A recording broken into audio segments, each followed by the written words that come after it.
অগ্নিকাণ্ডের ঘটনাটা আপনার মূলত মাগরিবের কিছুক্ষণ আগেই এই অগ্নিকাণ্ডের ঘটনাটা ঘটে। আগুনের সূত্রপাতটা হয়েছে আপনার এখানে পাশেই আপনার মহসিন ডাক্তারের ফার্মেসি এবং আলম ডাক্তারের ফার্মেসি। আমি সর্বপ্রথম এখানেই আগুনটা দেখতে পাই রাস্তার মধ্যে। তখন আগুনটা তেমন ব্যাপক আকার ধারণ করে নাই, যে আগুনটা তখন ছোট ছিল। আশেপাশে মানুষজন চেষ্টা করছে আগুনটা নিভানোর জন্য, কিন্তু তারা নিভাইতে পারে নাই। তখন যে আশেপাশে যে বাসার লোকজন ছিল, ওনাদের মা বাবা ভাই বোন ছোট বাচ্চা বৃদ্ধ মা বাবা ওনাদেরকে নিয়ে এই জায়গা ত্যাগ করছে। পরবর্তীতে ফায়ার সার্ভিস আপনার ফোন দেওয়ার পরে আধা ঘন্টার মধ্যে ওনারা আসছে।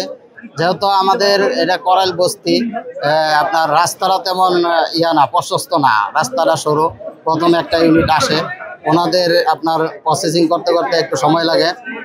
পরবর্তীতে দেখা গেছে ওনারা ওনাদের সাধ্যমতো চেষ্টা করতেছে, এখনো পর্যন্ত চেষ্টা করতেছে। দেখা গেছে ওনাদের কল্যাণে আগুনটা অনেকটাই নিয়ন্ত্রণে আসছে। তারপরে এখন বহুতল ভবন সহ অনেক বাড়িঘর এখনো জ্বলতেছে। আমরা বাসা বাড়ি কাজে গেছি গা, কাজেতে হুমতাছি আগুন লাগছে, দৌড়াই আইছি। এইটুকু কি বাবা, আমরা কিছু খবর পাই না। আমার বাসা ঠিক আছে বাবা, কি লেগে যে আগুনটা লাগে বাবা, এটা আমরা কইতে পারি না। ও আল্লাহ পাক জানে, এটাই জানি।